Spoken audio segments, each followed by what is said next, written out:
درانه کتونکو السلام علیکم. زه محمد سلمان همدرد د حق غږ پښتو چینل خبري لنډیز کې ستاسو کوربه اوس تاسو پام را اړوم د مهمو خبرونو لنډیز.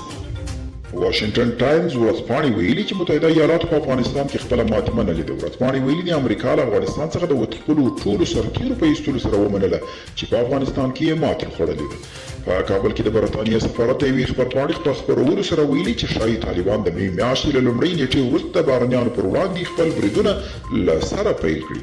یاد سفارت په خپره کړې خبرپاڼه کې خپلو اتباعو ته خبرداری ورکړې چې د امنیتي ملحوظاتو له امله دې هر څه ژر له افغانستانه ووځي.